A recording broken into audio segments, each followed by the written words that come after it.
Ladies and gentlemen, Finale of America!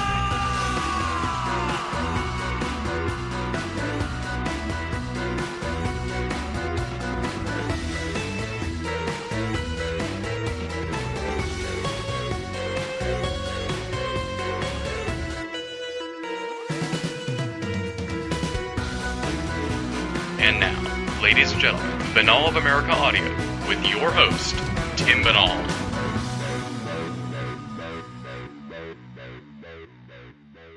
Hello out there, my friends. This is Tim Banal of BoAAudio.com with another edition of BoAAudio Season 4.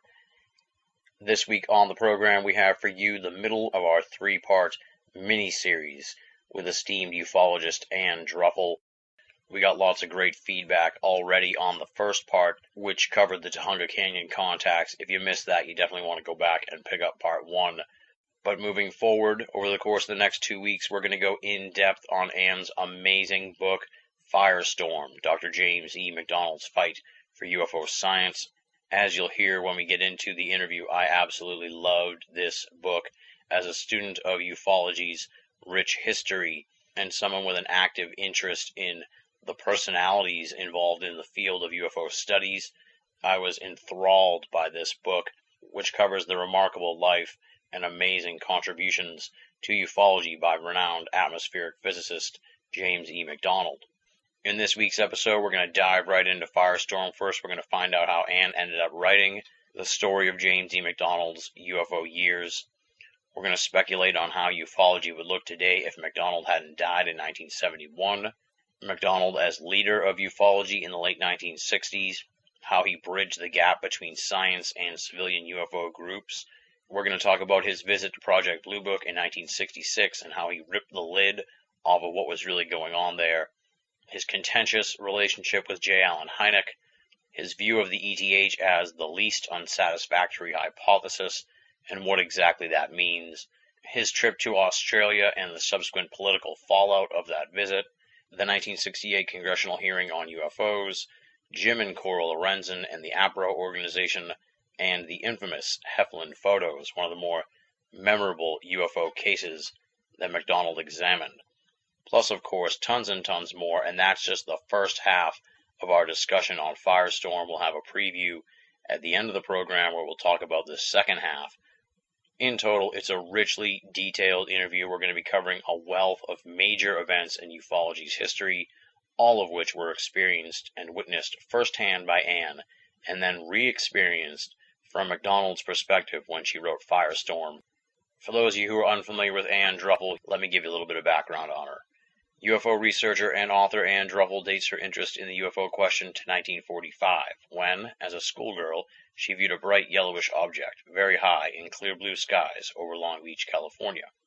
Interested in Earth mysteries of all kinds, Druffel has researched various aspects of the UFO question and investigated reports of all kinds since 1957. She was one of the first investigators for NICAP, remaining with them from April 1957 to 1973. During the NICAP years, she became acquainted with renowned atmospheric physicist Dr. James E. McDonald, as you'll find out here in the interview, and participated with him in several UFO cases during his 6 years of UFO research. After NICAP was destroyed by subversive agents from the FBI and CIA who had secretly penetrated into the higher realms of the organization, Druffel joined the Mutual UFO Network, MUFON, with which she is still actively associated as investigator, frequent contributor to their journals, and other official capacities. She was a U.S. consultant and regular contributor for the British research journal Flying Saucer Review through 2004.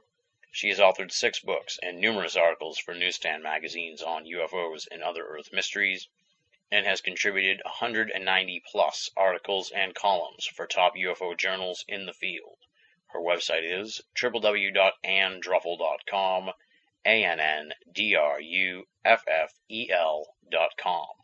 Without any further ado, let's rock and roll. This interview was recorded over the course of 2 days, January 24th and January 27th, 2009. Ann Druffel, talking about Firestorm, Dr. James E. McDonald's Fight for UFO Science, on BoAAudio, Season 4. All right, now let's move into Firestorm here. And as I said, I read both books in the last week prior to our interview here. And this thing is just an amazing tome. Just the text alone is 525 pages, and then there's a whole host of extra stuff at the end, all kinds of appendixes, just an amazing array of appendixes and glossary and all kinds of great information there in the back. As I said, 525 pages of text, an amazing book. Easily, hands down, one of the very best historical ufology books I've ever read. I learned so much about, let's call it the James E. McDonald years of ufology, 66 to 71, that I had never even learned before, and an amazing first-hand perspective that you gleaned from McDonald's journals. I guess we'll start out with sort of the obvious, jump-off question here, and that's just what made you decide to write the book here about James E. McDonald's research into the UFO phenomenon in his life? Oh, dear. It was not that I decided. I was given the opportunity to do it. Mm-hmm.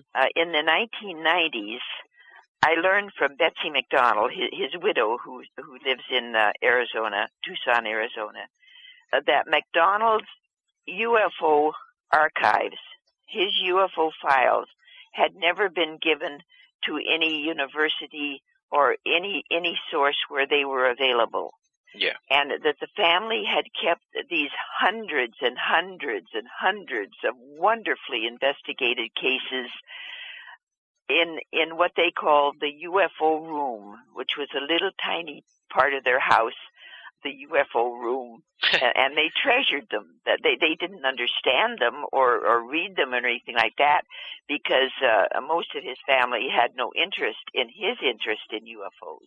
Yeah. But when I learned that these archives or these files were not available to the public, I contacted the Fund for UFO Research, and I asked for a grant so that I could archive them and give them to a place where they would be treasured and taken care of and be available to the public.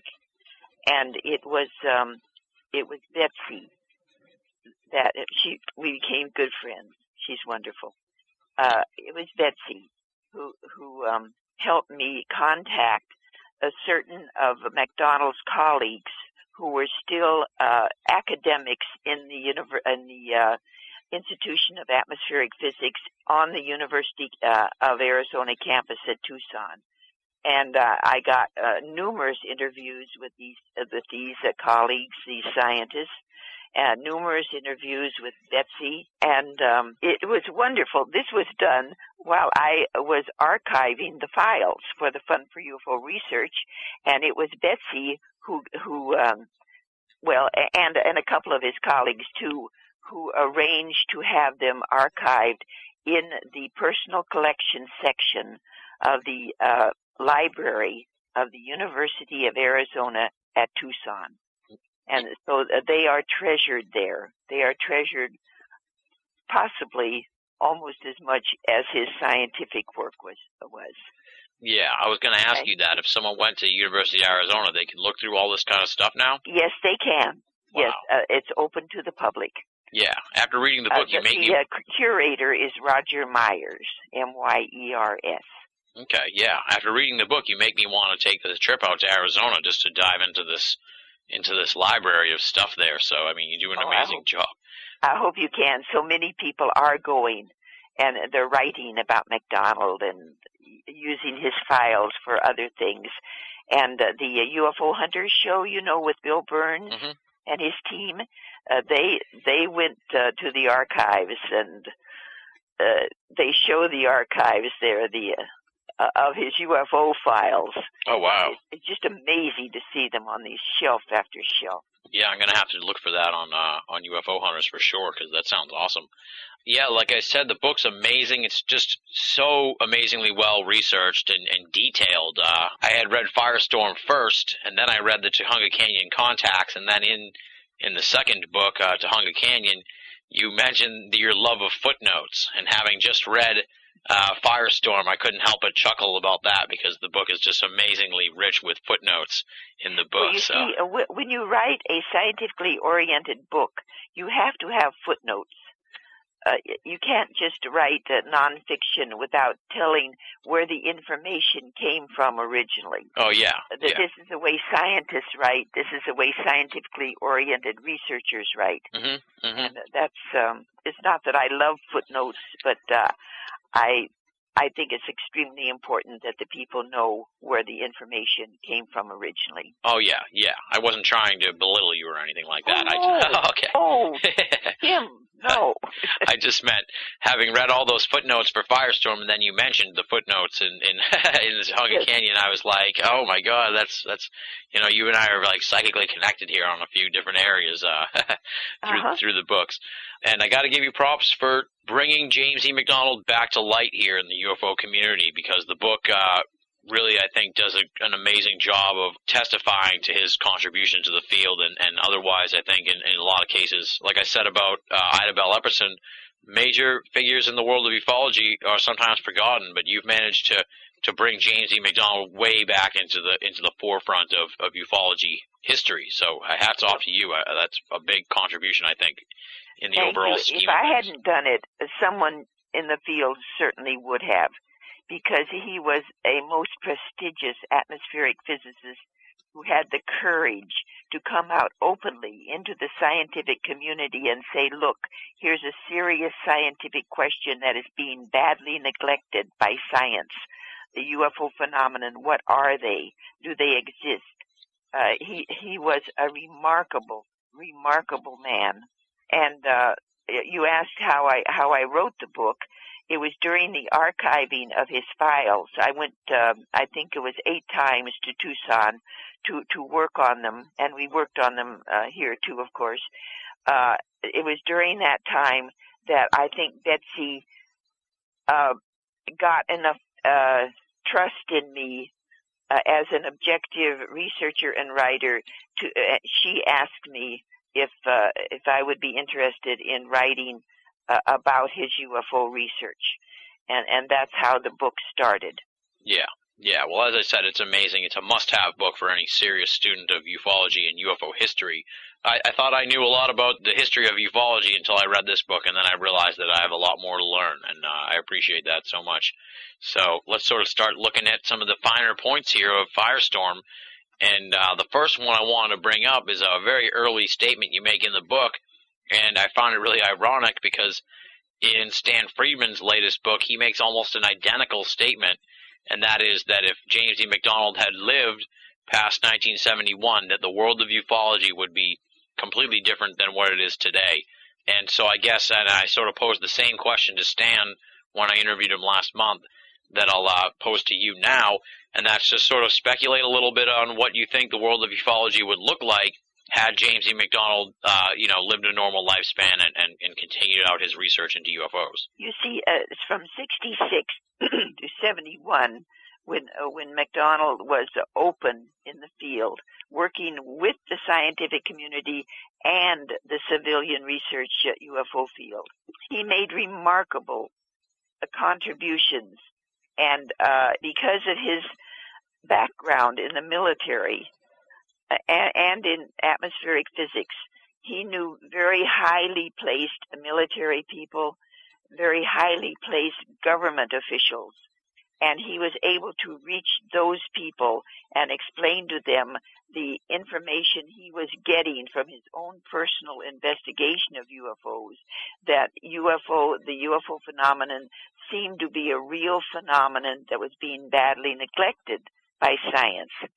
And he was making great headway both into the military and both into high government officials. And we think that if he had not died so tragically in 71, that possibly he could have worked his way through the government cover-up. Yeah. I think he could have, because he had at least one very, very big scientific community organization who had their own UFO research group because of his influence on them. And I think that other scientific organizations would have had their own UFO research groups apart from him, and seen how serious the problem was, how very real it was, and that the scientific community at large might have been able to influence the government to end the cover-up. Yeah, you just don't see that anymore nowadays with these big scientific groups even inviting UFO people to come and speak. And it sounded like back in the 60s when he was doing his work that was a common occurrence. Well, it was a common occurrence for him, you see. Mm-hmm. He gave hundreds of talks before the most influential scientific organizations. They asked him to come and talk about the UFO phenomenon. Yeah. Because of his prestige in the atmospheric physics field and in the scientific community at large. He was highly, highly honored and respected.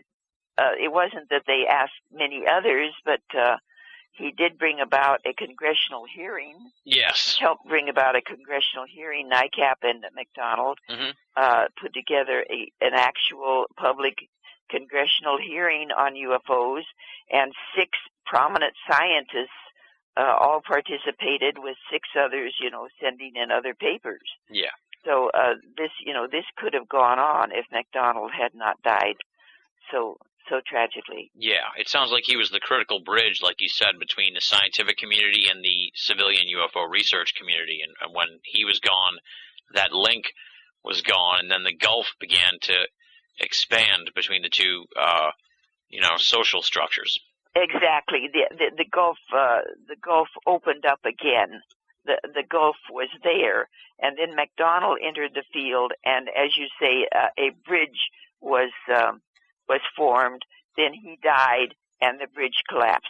Yeah. And there is absolutely no interest in the scientific community at large, among the highly placed scientific organizations in the UFO phenomenon. And not that I know of, anyway. And to people like you and I who are interested in the UFO phenomenon, that's just a tragic turn of events, really, when you think about it, because things looked so promising there. And it was, yes. Yeah. One minor aspect of the book that I wanted to ask you about, because I've always kind of been interested in UFO groups, NICAP, MUFON, APRO, and you named one in here that I'd never even heard of, the Civilian Saucer Intelligence Group, based out of New York, I believe, CSI, which would be a great title for a UFO group nowadays. But I guess just tell people a little bit about that group, because it seems to have fallen by the wayside as far as awareness goes within ufology history. Well, it was a small group of very, very well-qualified researchers who were interested in the UFO phenomenon. And that is how Ida Bell first got into the field, a learning of CSI, and researchers like Ted Blocher and others, very prominent people who were in the field. And she became friends with all of them in her friendly way, and she knew what they were doing, and but it was just a small group. I don't know how many they had, probably less than a dozen people. Mm-hmm. I may be wrong. If I am, I apologize. But it was a very small but very influential group that influenced NICAP extremely well. Interesting. And Kehoe. Wow, interesting. Yeah, definitely something I'd like to look into more.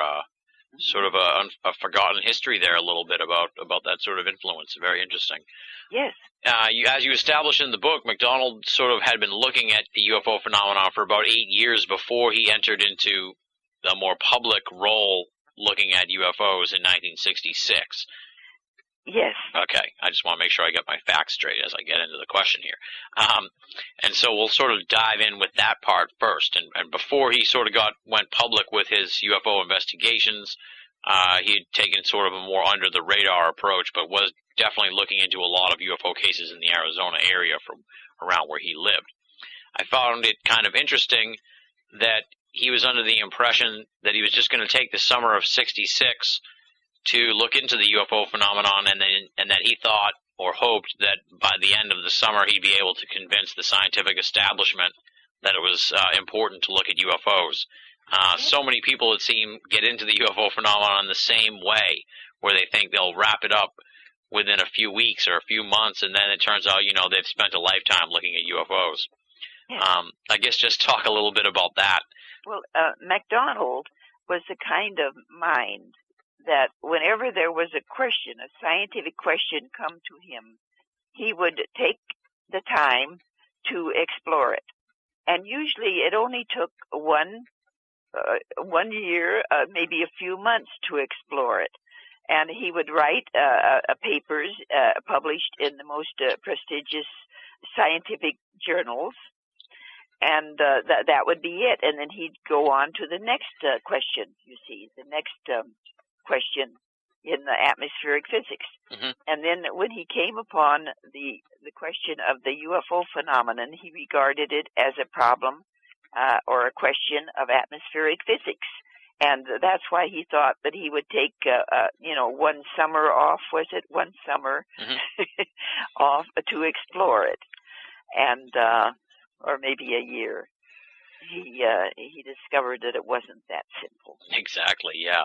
And then one sort of precursor I found in the book around that time sort of set the stage for what would be a number of stumbling blocks, it sounded like, for him, was that he originally was well on his way to getting some National Academy of Science funding to do a one-man study of UFOs. Yes. And then next thing you know, it all fell apart because upper echelon levels of the government decided that they were going to investigate UFOs. The Air Force, I think, I'm not positive if it was the Condon Committee that they decided to. The Condon Committee evolved from that. Yes. Yeah. Within that summer of '66, one of the more colorful parts of the book, and very interesting for people like me who only know of Blue Book by reputation alone, is his 3 visits to Blue Book in 1966, the summer of '66. Because, as you said, it gleaned right from the journals. You get an amazing first-hand perspective of what was going on there at Blue Book. So I guess talk a little bit about McDonald's visit to Blue Book. Well, McDonald was aware that the Air Force had an ongoing project in which the Air Force claimed that they were investigating all UFO reports that came to their attention from the military and I believe the public too. All that came to their attention. And he thought, well, he's going to go and see what they have. And when he got there, it was totally different from what he expected. He had expected a scientific staff there. The Air Force, after all, has the money. He found that there were three on the staff. There was a secretary, there was an assistant, and there was Major Hector Quintanilla, who was at that time was head of Project Blue Book. And he discovered that they gave him access to certain of the files. Certain of the files were not accessible by him. The ones against one of the walls were supposed to be radar sightings, and he was told, well, those are not open to you. In other words, classified, mm-hmm. So he couldn't have those, but he was given access to a lot of the files that were military and private files, public files. Yeah. And he went through the ones that he was aware of. He knew about dozens and dozens of cases that had investigated by NICAP, because he had been working with NICAP privately since '58, you see. Mm-hmm. But we didn't even know that. He looked up all of these files, and he discovered that none of them, almost none of them, were given any credence at all. And that J. Allen Hynek was the scientific consultant of Blue Book. He wasn't there, of course. He was at Northwestern University. But on these very, very good cases that he had investigated himself and knew that there was something unidentified about them, Hynek would have put answers like a meteor, a cumulus clouds, as an answer to what these witnesses were seeing. And he was enraged. He couldn't believe that the scientific consultant of Blue Book, with its little tiny staff, didn't even seem interested, that the scientific consultant could give such incredible answers, and that's in quote, to the very finest UFO cases that he knew about and had investigated himself, and that NICAP had thoroughly investigated. Yeah, and what I thought was really interesting coming out of those meetings at Blue Book was that McDonald sort of kind of blew the whistle, I guess, on how poorly things were being run at Blue Book, because prior to that, a lot of people didn't realize, they were under the same impression that he had been, that the Air Force was putting their best and brightest on the UFO situation, when in fact that wasn't the case at all. And he kind of became a little bit of a whistleblower to that lack of awareness going on there. Well, McDonald was more than a whistleblower. He had a tremendously effective personality, and he blew the whistle, all right, but it was more like a foghorn. It just sounded all over the entire UFO community and into the public and into the scientific community. He blew the whistle into the scientific community that this was going on at Project Blue Book. Right. In other words, nothing. Exactly, yeah. He was the one that sort of pulled the lid off of that idea. Yes. Just one of the many amazing contributions here that he had on the UFO field. And you sort of alluded to the rough relationship between McDonald and Hynek, and I guess talk a little bit about that first meeting, because you have some great first-hand perspective from Jacques Vallée, who was actually in the room. Definitely one of those classic meetings that you wish you could have been a fly on the wall to see, because it sounds like it was just an amazing meeting of the minds and meeting of perspectives on UFOs and how to deal with the UFO situation within the confines of government. I guess just tell people about that meeting that went on between McDonald and Hynek. Well, when McDonald realized that the scientific consultant of Project Blue Book, the official Air Force, project investigating UFOs, was signing off these very important unidentified cases as meteors, etc., he went to Northwestern University, where Hynek was a professor. Mm-hmm. And he walked into Hynek's office, slammed his fist on Hynek's desk, and asked him what was he trying to do. I wish I had been a fly on the wall. Yes. But Jacques Vallée, Dr. Jacques Vallée, was extremely helpful in writing Firestorm. He is a wonderful man. And he wrote the introduction to Firestorm for me. Yeah. And he was just absolutely wonderful. Yeah. His thoughts and notes and in the footnotes and stuff like that and input into the book is amazing. Yes. Throughout Firestorm. I really enjoyed that stuff as well. Let's sort of extrapolate a little more on just sort of the difference of opinion here, because McDonald said all the way through his life since then that Hynek was part of the problem and not the solution to the UFO situation. And and Hynek's point of view was that McDonald didn't quite understand the political ramifications of this and the politicalization of science and how it wasn't just up to science to look into this UFO thing, that the military and the government had their hands deep into this mess of the UFO phenomenon. So they were coming at this from two completely different perspectives. Yes, they were. We knew Hynek too. We valued and respected Hynek almost as much as we did McDonald. I mean, Hynek was a wonderful man too, but he was an entirely different personality from McDonald. When McDonald met a scientific problem, he smashed into it, and he would only think of the science behind it. He was not aware of or not even worried about any political implications. Perhaps he didn't know them. I don't know, but I can't see a mind like that not realizing that there would be political implications. But if he did, he felt that the scientific community should overcome all of the political implications with a problem as serious as possible unidentified flying objects, aircraft, entering Earth space. Yeah. I'd sort of explored a lot of this with Stan, and he sort of said, that the personalities were so different, and Hynek sort of tackled the UFO phenomenon from a different angle. It's not necessarily that he was a bad person, just that he had a different way of handling how to study this.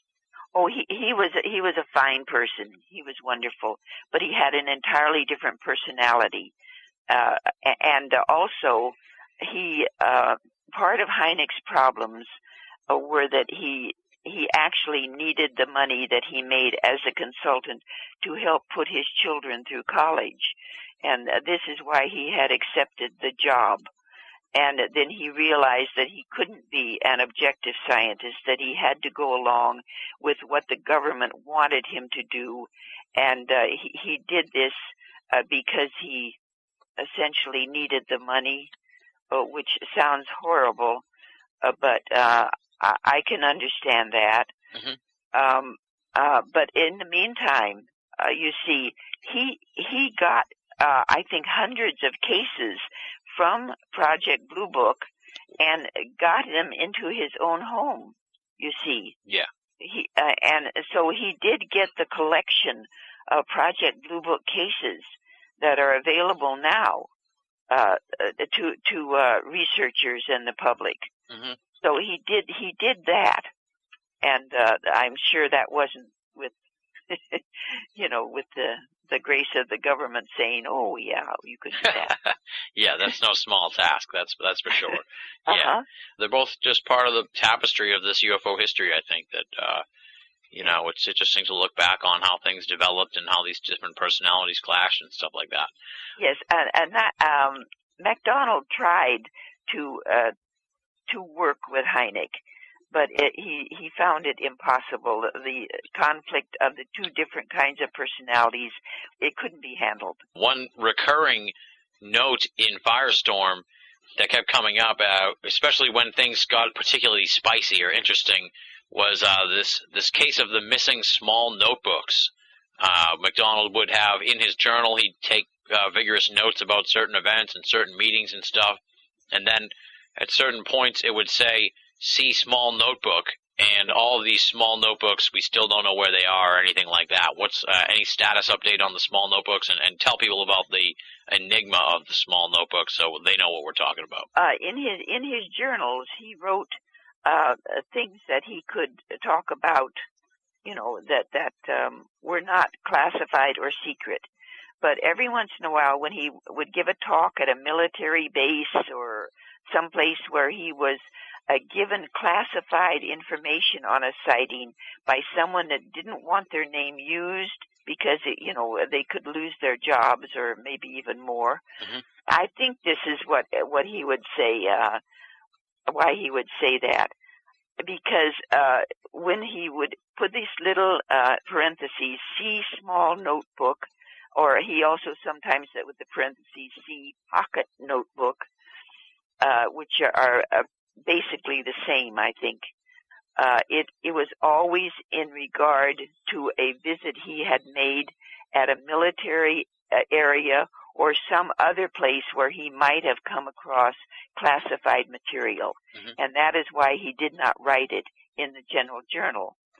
Now, people who would see him all over the country when he would come to NICAP subcommittee meetings in other cities, they sometimes noticed that he had in his pocket, which was a very large pocket in his shirt, a particular type of notebook, you see. And a couple of times he was seen actually writing in it, but no one ever knew what he was writing, or he never showed these notebooks to anyone except that they knew that he kept them in his pocket during meetings with the NICAP subcommittees. Yeah. And so we know what the missing small notebooks look like, and I have searched for them since the late 1990s. I've gone at least 3 or 4 times for that to Tucson to investigate leads, and I have yet to find them. It's interesting. It's strange, too. Do you assign any nefarious disappearances to this, or do you think it was just they were lost, in the ensuing years? I don't believe they're lost. I believe that MacDonald was depressed during the last few months of his life. I believe that he hid them someplace where they would be very, very safe. And I don't know if he told anyone about them, but that he hid them in what he would determine a safe place in case something happened to him. You're into parapsychology, are you? A little bit, yeah. Yes. I have done 3 psychic archaeology projects during my lifetime.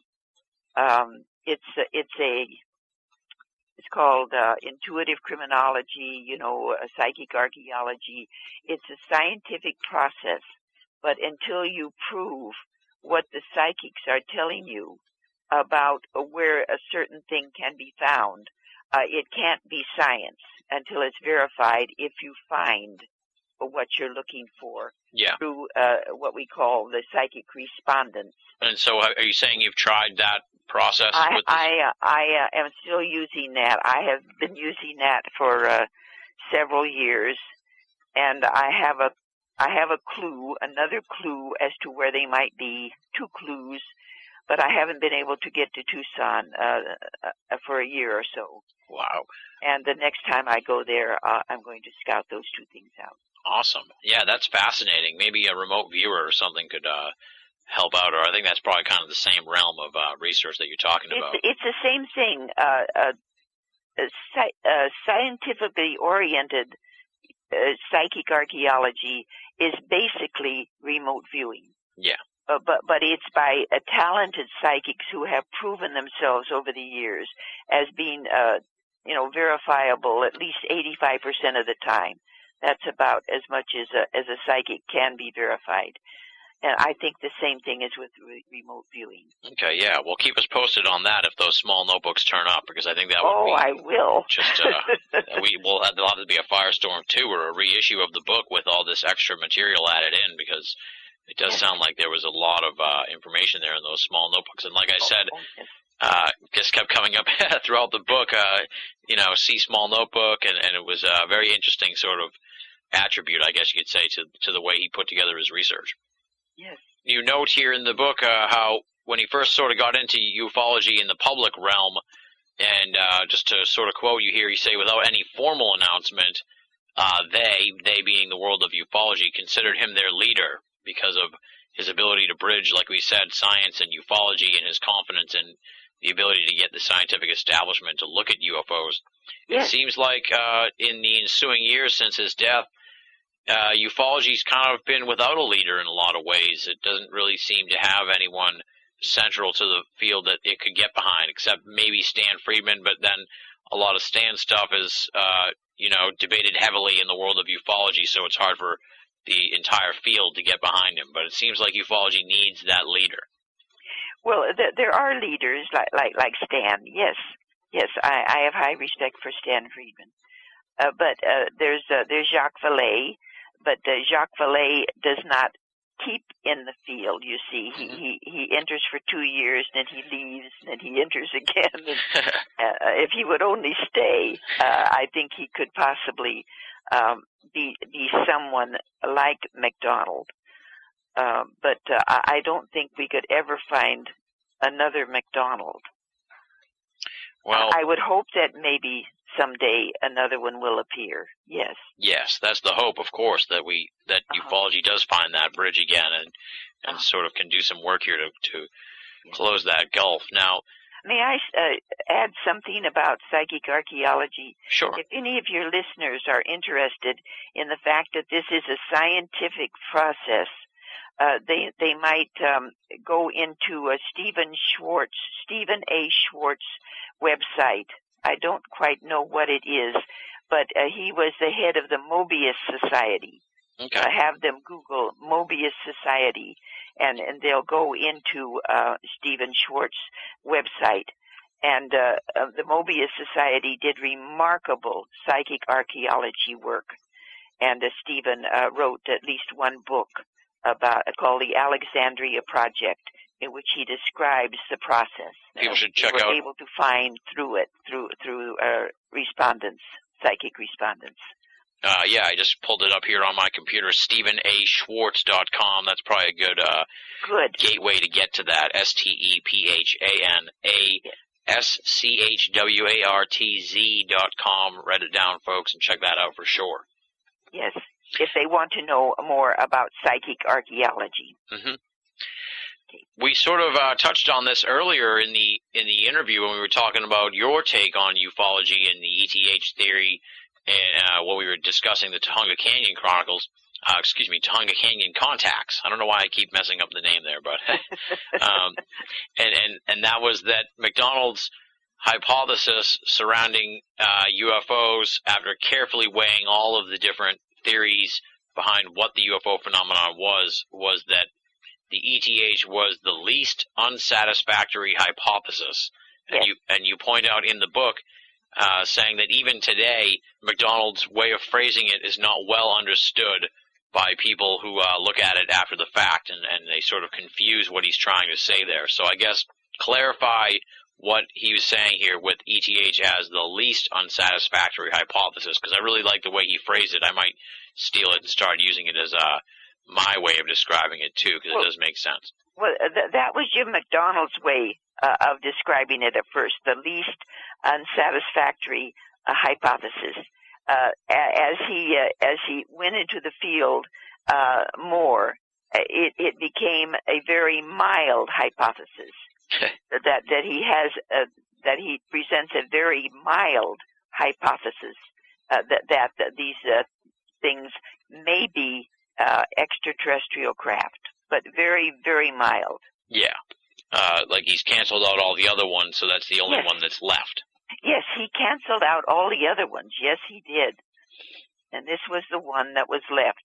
And he was able to get what he called empirical evidence that these unidentified craft did exist and were actually flying around in the sky. And the way he did it was what he called through the RV cases, the radar visual cases.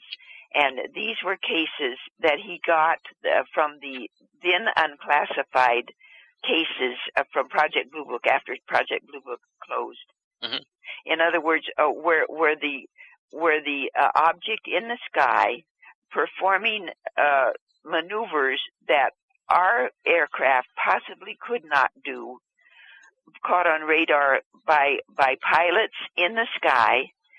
At the same time, they were being caught on radar from military bases on Earth, and also visually seen by people in the military base and on Earth and in the aircraft, in our aircraft, mm-hmm. RV cases.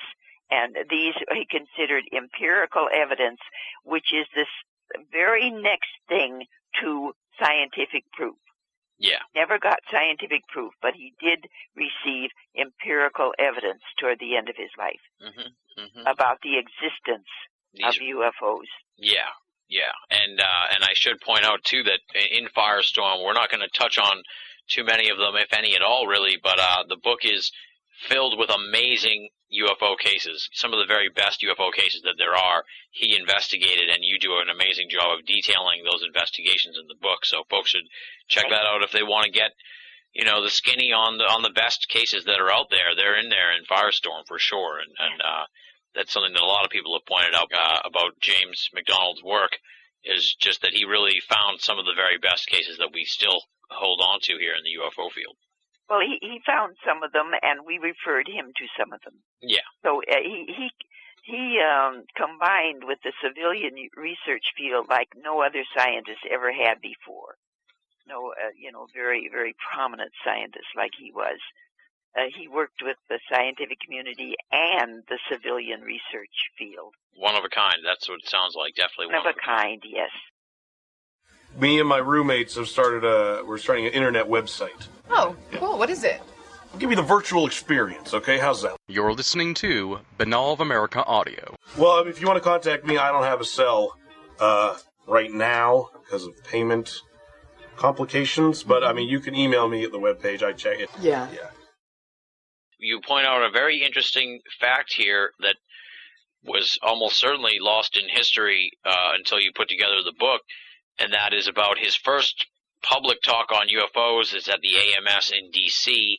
I'm not positive on the date. I want to say maybe early 67 or late 66, so forgive me if I'm not positive on the date, but the point of the question here, or the observation, is that he lists a lot of categories for what UFOs might be, and he has a sixth category. I'm not positive on the number in the list, maybe 8, but the sixth category was psychic phenomenon, and you point out that he had that in his first public talk, but then dropped it immediately after that first public talk. Let's talk a little bit about why you think that he dropped the psychic phenomena aspect of UFOs in at least his public appearances. McDonald was interested in psychic experiences, in parapsychology, in scientific parapsychology. He did not make this public to many people, but some of the people in the civilian research field participated with him in what you call psychic experiments. You see, this is not known in the field, and it certainly wouldn't have been accepted by the scientific community that does not accept psychic phenomena at all. Yeah.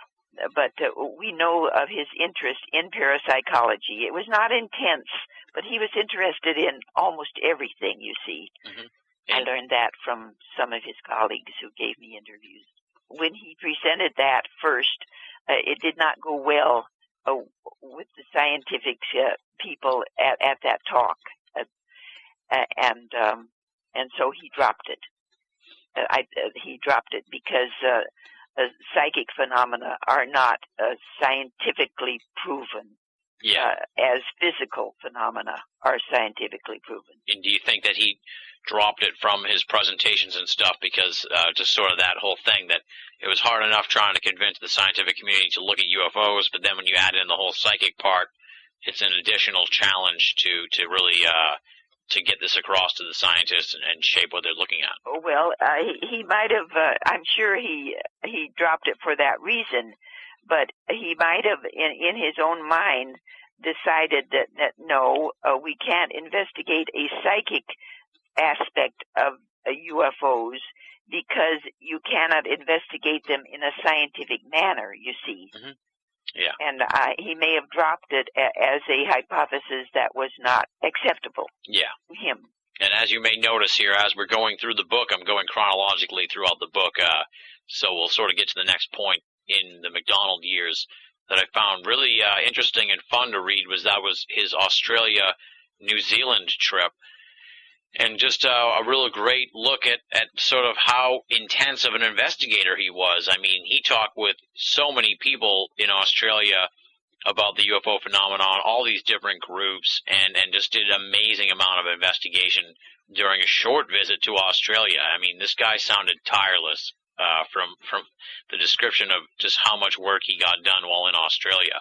I guess just tell people a little bit about that Australia trip, so they can get an idea of just how rigorous and thorough a researcher McDonald was. Well, the man was virtually tireless. He was described by some of his colleagues as that. He went to Australia on a scientific grant, a grant from a government. He had three grants from the government for various atmospheric physics aspects. And he went to Australia on one of those, but he got permission from the person who was in charge of these grants, this funding, to do the UFO investigation in his spare time. So all of the work in Australia was done in his spare time, and he was so honest that we know that he didn't. It was done in his spare time, the tireless man. And how many people would you say, or how many cases do you think he investigated while he was in Australia, a ballpark number? Well, he contacted a couple of the more scientifically oriented organizations in Australia, and he followed out several of the finest that they could refer him to, and he went and he did his own investigation on these cases, entirely separate from what they had done. So it was at least several of the very prominent cases in Australia referred to him by civilian researchers whom he trusted. Mm-hmm. And I found particularly chilling was how you note in the book that the Father Gill case stayed with him forever, and was one of the last cases that he even mentioned prior to his death, was the Father Gill case, and how it shook his belief in the UFO phenomenon, or it shook his perspective on this UFO scene. Yes, basically because the Father Gill case not only concerned physical, close by, unidentified aircraft in the sky over the water, but it also described several humanoid-type creatures who came out of one of the craft and seemed to be working on the top of the craft. And he always avoided cases where humanoids were concerned, because he thought that the scientific community had to be convinced first that the craft existed before they even addressed the fact that there might be some kind of humanoid or intelligent being inside them. Mm-hmm. And that's why it stayed with him for the rest of his life, because the case, which is extremely well verified, involves humanoids. Yeah. That kind of goes back to what I was saying earlier about my contention about that ABC special, and that, we need to focus first on getting the UFO phenomenon looked at seriously, and then we can bring in some of the other stuff. But to try and put it all out there on people all at once is not going to get the job done. That was McDonald's basic premise. Yeah, Yes. Yeah. The book really, it almost at times feels like a movie in a way, and I'd love to see it someday made into a movie. One of the parts of the book with regard to what I'm saying is that the Australian trip was really a highlight in his UFO investigating career. And then towards the end, before he comes back, the media coverage in Australia misrepresents what he's doing down there and begins to set the stage for all these problems when he comes back to America. So it's like, exactly. It's like, life imitates art, or does art imitate life in a way? It's like, this is amazing in a way that just how it all sort of played out. And just to bring people up to date on what we're talking about, he was down there, as you said, and doing the UFO investigation on his own time within the trip that was sponsored by the government to do funded by the government. I'm sorry, funded by the government. He did the work that the government sent him to do there. Exactly. Yes, the scientific atmospheric physics work. He did that too. Yes. But then the Australian media turned it around and said that he was down there doing UFO research at the behest of the government, which then caused all these problems back in America, especially after he criticized Project Blue Book and the Air Force. Yes. Apparently, if you are in another country, you do not criticize your own government. At least at that time, it was just absolutely unacceptable to criticize your own government if you are visiting another country. And that sounded, if you're a prominent person like McDonald was. Mm-hmm. Yeah, and that sounded like that was that sort of was the beginning of a lot of these problems that he had with people within the government and stuff when he came back. Well, I think from the beginning that he was a problem to the government. But Yeah. this was a way that they could get to him, and this is when the intensity of the government interaction against his work began, when it became very, very intense, and so many things happened to him described in the book that he became depressed. Yep. And also family problems. Mm-hmm. Mm-hmm. And a lot of that controversy with the government and everything was fueled by Phil Klass, who really was on a vendetta. Oh, it sounded like against McDonald and viciously going after him and harassing him and going up the channels of government higher and higher up until yes. someone would put a stop to McDonald's UFO research or cut off his outside funding for his actual real science, well, not real, but his actually sponsored scientific studies. So I guess just talk a little bit about that vendetta that Phil Klass had against McDonald, because it was interesting in the book that they kind of started out on a cordial basis, but then things turned sour pretty fast. Yes, they were both cordial men, and they were people that loved to laugh and make jokes. I liked Phil Klass. He never attacked me personally, and so I liked Phil Klass. I got along well with him, and they were, somewhat of the same kind of personality. But my own idea about Phil is that he might have been a secret agent of the government, a CIA, FBI. This is my own speculation about Phil Klass. Like a mental type? And that he was, he was told to go after this guy and stop him. Interesting. It's just speculation, pure speculation on my part. And I know that you interviewed him, or at least were in communication with him during the research of the book and stuff. Did your communication with him in researching the book and his take on James McDonald so long, decades after his passing, did that shape how you feel about Klass's potential role as a government agent? Well, that's when I first began to suspect, you see. But Phil was very helpful for the book, too. I would say that we were friendly.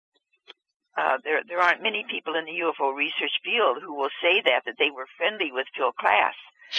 but he attacks so many people in the field publicly that you can't be friendly with someone that attacks you like Phil Klass attacked people in print. He never did that to me, you see. And that's why I was able to appreciate his personality, his humor, and to interview him for the book. After Klass had caused all these problems for McDonald, did his opinion of him change? Was he disappointed with him? Was he frustrated? Was he angry? How did he feel about Klass after Klass had caused all these problems for him with the Office of Naval Research? How McDonald felt about Klass? Yeah. Well, I don't believe he was angry. He didn't express anger like ordinary people. McDonald kept his emotions to himself. He tried to be objective about everything, even anger or outrage. Okay. Well, what about It describes his personality in the book. The fact that he had lack of emotion against things that were really hitting at him. He did not express emotion, anger, outrage like most people. He was more objective. Okay, and then the next big event that came up in the book that I wanted to talk to you about, and that Stan also put McDonald over big for when I talked to him recently, was that the 1968 congressional hearings on UFOs, and it does sound like that McDonald really was the driving force behind this whole thing. It was amazing first-hand perspective on all the different machinations and negotiations that went on to actually get this congressional hearing going. Yes, he worked with NICAP, you see. Kehoe and Dick Hall were working on it, and I believe Gordon Lohr as well, for the congressional hearing. They were making some progress. Kehoe had an in with certain congressmen who were interested in the UFO phenomenon. Mm-hmm. But when McDonald entered and helped, it became it took off. It took off more than I think NICAP could have possibly imagined. It was McDonald's contributions toward that. Yeah, that's amazing to really think about. Just that he could get something like that done and have it stick and really get that going. Especially when you consider that here we are, 40 years later, and that it hasn't advanced any further than that. There was never any other follow up to the.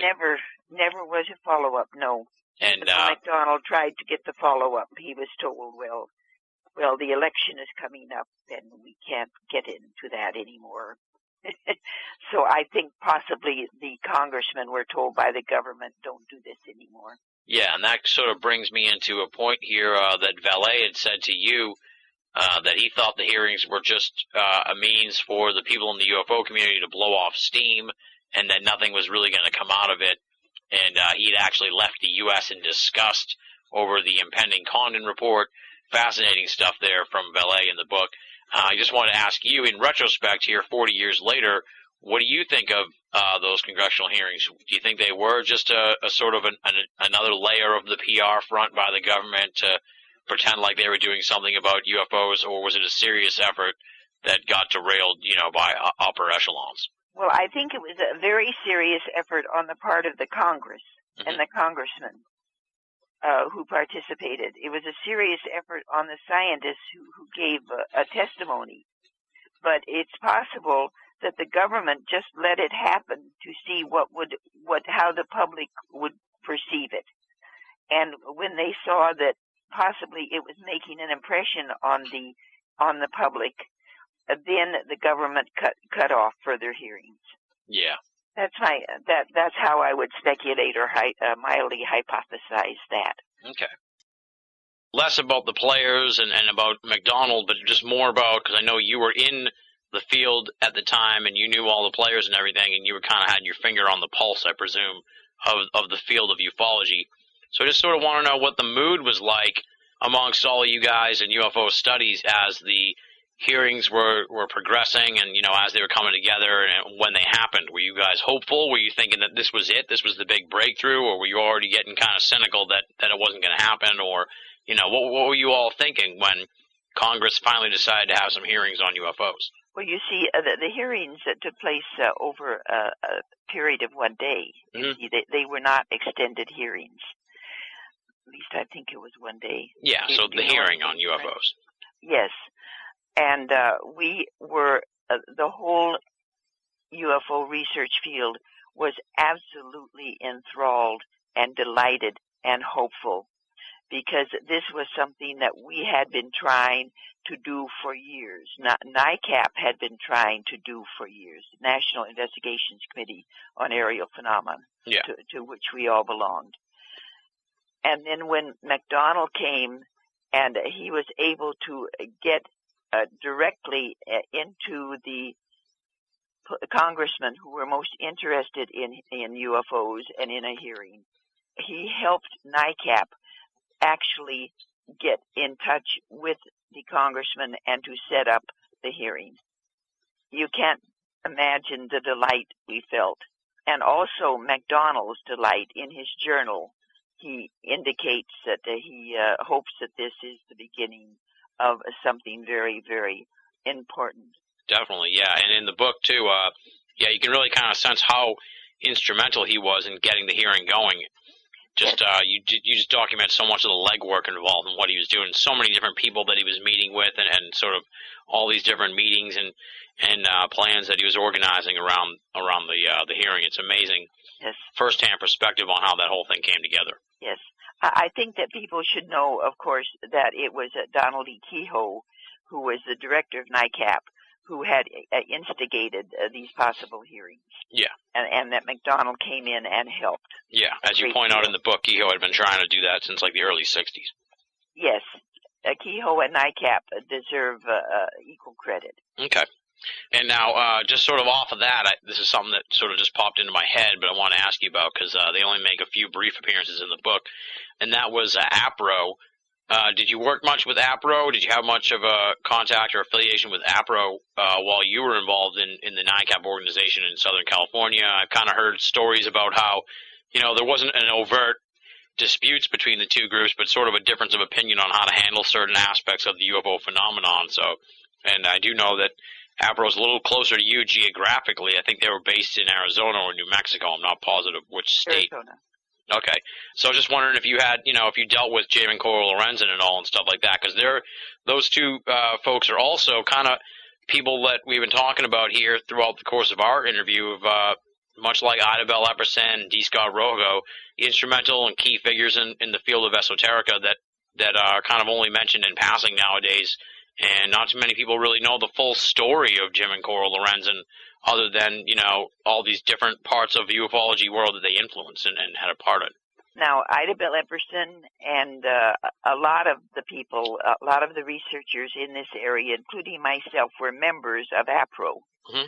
And we appreciated the contributions that Coral and Jim were making to the field.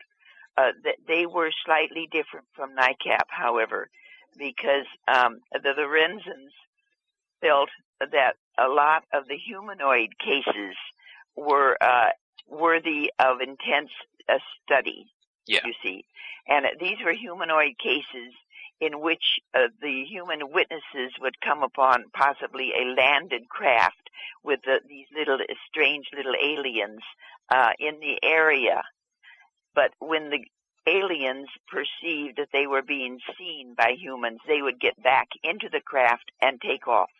That there was very, very little communication. Maybe on one or two, a little tiny bit of communication, but nothing on the order of abductions.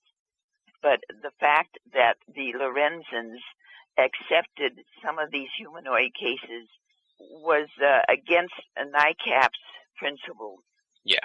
They felt that they had to concentrate fully on the unidentified aircraft that were in the space, you see, flying through space, being caught on radar, chased by jet pilots, occasionally landing, but without any mention of humanoids. But the landing and leaving remarkably strange traces in the soil and the vegetation. So this was the disagreement between NICAP and APRO. I wouldn't call it a real disagreement, because I know that there was no disagreement on Kehoe's part with APRO. But it seems that the two organizations were going after different aspects of the same problem. It's like a philosophical difference almost. Yes. Now, Jim Jim McDonald contacted Coral and Jim, and he was very impressed by Jim Lorenzen. But when he tried to work with Coral, it was his perception that Coral wanted to be perhaps the head of the field, the most respected in the entire field. Mm-hmm. She had this idea. I don't know what it was, just the way her mind worked. And so Jim decided that he would work exclusively with NICAP. Okay. But you see, Coral and Jim Lorenzen were very, very well known in the field, and they would come out occasionally here, and we would have meetings, and invite them, and all the researchers in the area would come and talk with Jim and Coral, and there was a very, very good interchange between the NICAP subcommittee in Los Angeles and these two researchers. And other places too, of course. Mm-hmm. Were people in the field sort of pulled between the two different philosophical ideals, where not to discuss humanoids and sort of throw those cases out, or not to research them, and then other people who said there should be? Was it sort of like, in different camps and stuff? No, the Los Angeles subcommittee of NICAP, we investigated reports of humanoids in relationship to landed craft. We investigated anything that came to our attention, as long as it came from what we considered to be honest, productive, logical witnesses.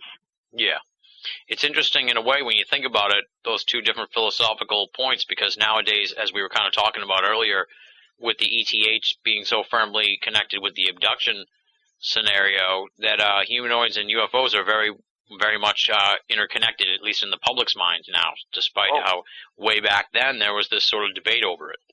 Oh, absolutely.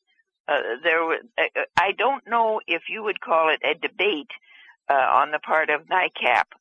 I believe that Kehoe felt that he must be as scientifically oriented as possible, because he worked with congressmen and scientists and, everyone, and he had to be as scientifically oriented as McDonald was. And McDonald paid almost no attention to humanoid cases, just like NICAP did.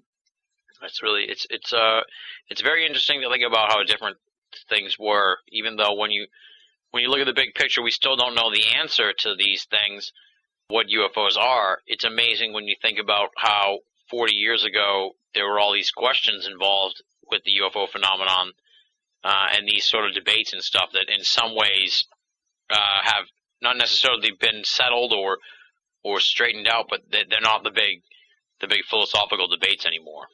I don't know. That's more of just an observation on my part. Yes. It's amazing how much the field has changed over the years, despite the fact that at the end of the day, the crux of the problems remains. Oh, yes. That's the frustration of it all. Absolutely, absolutely. The next part of the book that I want to talk to you about, and we don't need to get into the whole case because you devote a whole chapter to the Heflin photos, and we want to leave stuff here for people to find out in the book and to read. And that's a whole section of the book that people should check out because it's a clinic on the Heflin photos and the early investigation into the Heflin photos. The question I had about them was that you point out in the book that they went missing when Heflin loaned them to some mysterious characters, and then all of a sudden they reappeared something like 30 years later in 1993. They were just returned to him in his mailbox. Did they ever really figure out what the story was with the disappearance and then the return of the photos, and where are they at now? The photos are in my care. Oh. Before Rex Heflin died, he made me the caretaker of the original copies of the Heflin photos. There are 4 of them, but of course 3 were only taken by these so-called government agents who wanted to examine them and promised to return them to him. You see, when it wasn't Heflin who made his photos public, it was some of his relatives and his friends that he had showed them to that first brought them to the attention of newspapers in Santa Ana. And that's how we learned about it. Heflin at first thought that these things were some kind of new technology developed by our government, possibly the marine base that was nearby where he saw this thing fly over. And he was contacted by members of the Marine base, and he lent them the photos, and they examined them and returned them. He lent them to another government official who asked for them. They were returned. So when these 2 people appeared, 2 men appeared suddenly at his door one evening, he thought, well, it's just another government official wanting to borrow the photos, and they will be returned. And so he lent them to them, and they never returned them, except when they came back in 1993 mysteriously without any explanation of where they had been. They had been well treated. They had been well kept over those years. This was 1965, I think, or maybe early 1966 that he lost them. So that was how many years was that? Almost 30 years. Yes. It was about 30 years. When they were returned, they were a little brownish, as if they had been studied under light, intensely under light, photographic light probably. But they were in very good condition, and they still had Heflin's numbers on the back, 1, 2, 3. These were the 3 of the craft itself. And he had kept the 4th of the smoke ring at the craft, so he never lost the 4th one. But when he told me, well, he informed Bob Wood first, and then Bob referred it to me. He told us that the 1 and the 2 and the 3 on the 3 photos that had been returned were precisely the same as the 4 he had marked on the 4th photo. And we were able to verify that, you see. Yeah. There were more than the one of us who verified that this was the identical marking that Heflin had left on the first 3 original photos. Exactly the same as the 4. Interesting. And it's strange that they would just turn up like that 30 years later. That's bizarre. We don't know why. there had been, I can't remember the name of the program. Unsolved Mysteries. Unsolved Mysteries. Yep. Yes, they had interviewed Heflin, and the whole thing was presented, and that the original photos were now gone, and it was just shortly after that program aired that the photos were returned, and we always wondered, did it have something to do with the fact that the photos had been put out in the public 30 years later? I don't know. You can speculate all you want. Yeah. As to why these two events occurred so close together. Heflin never found out anything more about that either, huh? No, not at all. And since you have the photos in your possession now, are you doing anything with them? Have they been rigorously studied since the originals came back into the hands of the ufologists? Oh yes, in the 1990s, Bob Wood and a chemistry professor from a university in Southern California. I don't think I should give his name because he does not become too public. That's fine. Bob Wood and the other scientist and myself wrote. We studied. The chemistry professor was an expert also in computer enhancement. He had the very finest equipment on computer enhancement, and he took on the task of computer enhancing the photos, all of them, to answer all of the questions that McDonald had about the Heflin photos. Yeah. McDonald never accepted the first three as being related to the fourth. Yeah. He accepted the first three as very possibly authentic photos of an unidentified flying object, but he had trouble relating the three to the fourth photo, which was a smoke ring that was left behind when the unidentified aircraft vanished into the distance. So we took 5 years before this study was complete, and I did the historical information on the Heflin photos for this paper that was published in a refereed scientific journal, you see. Yeah. And this had never happened before as regards the Heflin photos. And Bob Wood participated both in the computer enhancement and in the historical account. And then we combined, I'll give his first name, Eric's remarkable computer enhancement of the photos, which answered all the questions that McDonald had all those years about the authenticity of the fourth photo being related to the first three. Yeah, you do a marvelous job in the book recounting just how rigorously McDonald looked at those photos and how he didn't pull any punches in a way, and he kind of upset Heflin with his intense investigation into the photos. It was kind of interesting in that personal regard. So it was a great chapter in the book people should check out. That does it for this week's edition of BoAAudio Season 4. Once again, big thanks to Ann Druffel for coming on the show and giving us so much time. Of course, you'll be hearing from her next week as we close out the Ann Druffel miniseries here on BoAAudio, wrapping up the Firestorm talk. Until then, though, you definitely want to check out Ann's website, www.anndruffel.com, ANNDRUFFEL.com. Fascinating stuff there, and a look at her amazing career in the world of ufology. Certainly a place you're going to want to examine after you've listened to the complete BoAAudio miniseries. Up next, it's time for BoAAudio listener feedback. We'll tackle two here this week. First, a follow-up from last week's email regarding the Barack Obama comment and the bitch slap from our listener who wrote in. And it's actually from him, so we got a little exchange going here at the end of the program, kind of entertaining, I hope, and amusing to me, which hopefully will transfer over to the listeners. Here's what he has to say. Again, it is Jason, no hometown listed. Jason, I said last week, no hometown listed. You wrote me after I read the email. You didn't even send me your hometown here in the follow-up emails, so you're not even playing along. It's no fun. But anyway, Jason, no hometown listed. Here's what he has to say. Nice interview with Ann Druffel on the 15th. As always, you do nice work.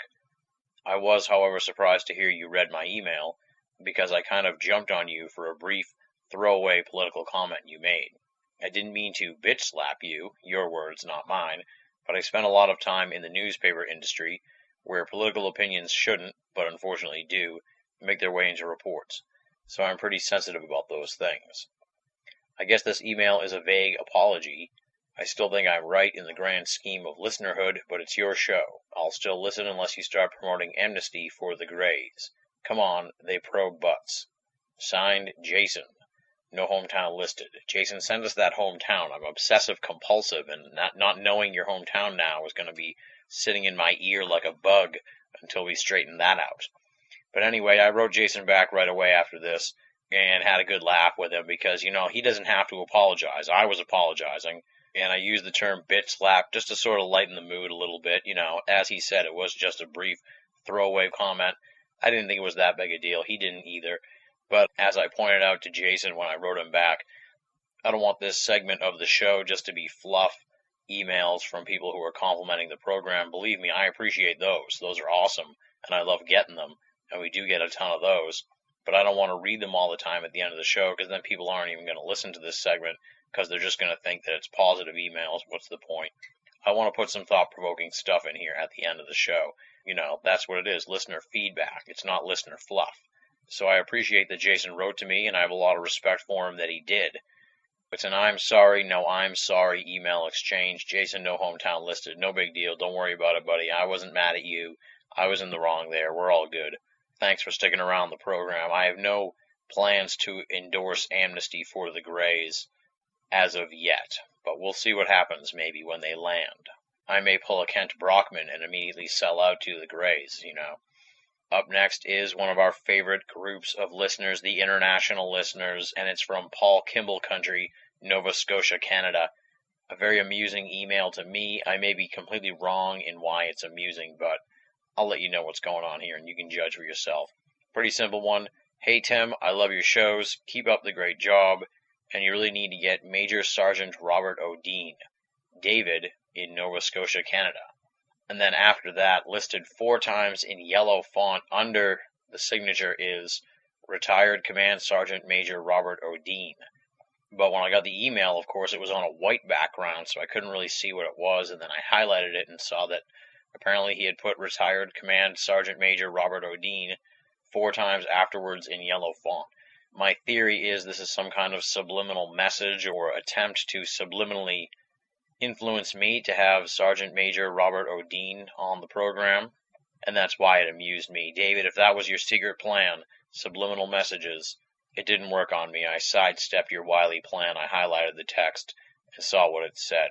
Nonetheless, thank you for the guest suggestion, David. I will definitely check out Robert Dean and see what the story is with him. And stay tuned to BoAAudio. You never know. He just may turn up on a future episode. Speaking of future episodes, how would you like to be a part of BoAAudio listener feedback? That is really simple. You just write to boaaudio@hotmail.com or go to banalofamerica.com and click the contact button. And the third way is to join up at the usofe.com, THEUSOFE.com, the official banalofamerica.com message board. Any of those methods puts your correspondence into my hands for a future BoAAudio listener feedback. Moving on, let's do the thanks portion of the show. They are the esteemed and infamous BOA staff, putting out top-notch columns at Banal of America Monday through Friday. We're not just an esoteric audio show, we're also an esoteric stomping ground for some of the finest writers on the web right now in the lair of esoterica. They are, of course, Leslie, Chiron, R. Lee, Joe V., Tina Senna, Rochelle Hawks, Richard Thomas, Paul Black, and Lasha Siniuk. Don't just listen to the shows, read the columns at BOA, then you'll get the full meal that the Banal of America team is offering to you. BOA, make it a part of your everyday search for esoteric news and opinion. Longtime listeners of the show know what comes next. It's the begging for donations part of the program. Last I checked, this depression is still ongoing. It hasn't stopped yet, so I know a lot of people just don't have the money to shell out for donations to an underground esoteric audio program. I understand that and can respect it. There are some folks, however, who are sitting pretty through these troubled times. God bless them. I envy you, and I hope that someday I can join you. But for now, I turn to you and ask for donations to Banal of America and BoAAudio. How do you do that? Simple. You go to BoA, click the PayPal button on the homepage or the audio archive. That'll take you to PayPal. They'll walk you through the donation process. No donation is too small, and all donations go towards keeping BoAAudio and Banal of America up and running and freely available for all of our great listeners and readers the world over. Next week on the program, it's no surprise, we closed the book on the Ann Druffel miniseries here on BoAAudio, Ann Druffel Part 3 of 3. It's the second half of our discussion on Firestorm, Dr. James E. McDonald's fight for UFO science. Let me run down the list here of what we will be talking about. We're going to be covering McDonald's goals for a national UFO monitoring system, the unspoken pressure on him to provide a UFO breakthrough, an in-depth examination of the Condon report, including the Lowe memo and how McDonald was responsible for that document getting widely released, the reaction of ufology to the Condon report, and if Ann thinks that the UFO field was permanently damaged by the series of negative events that befell it in the late 1960s and early 70s. Fascinating on-the-ground perspective here from Ann Druffel. She was deep in the UFO field when the Condon report hit the streets and in the weeks and months leading up to the publication of the Condon report, and you're going to get some amazing perspective on this critical event in the history of UFO studies. On top of that, we're going to be discussing the folding of NICAP, another big event that Ann saw firsthand as it happened, and we're going to find out all about the events that led up to McDonald's death, beginning with his clandestine meeting with top government officials regarding the UFO phenomenon, the SST congressional hearings, which saw McDonald publicly ridiculed by a congressman, family issues that plagued him towards the end of his life, and his tragic subsequent suicide, and we're going to get Ann's thoughts on what may have been behind it. We'll also pontificate on McDonald's legacy and the effect his death had on the bridge between science and ufology, plus, of course, tons and tons more, lots of big picture analysis of the UFO phenomenon and the ufology field with Ann Druffel, a 50-plus year veteran of UFO studies. It is an amazingly comprehensive interview. We wrap up the miniseries next week with Ann Druffel. If you've stuck with us for the first two parts, you definitely want to hear part 3, because in total this complete set is nothing short of amazing and one of the very best interviews in the history of this program. And on that note, we end this week's episode of BoAAudio. Thank you so much for listening, folks. Until next time, this is Tim Banal, signing off.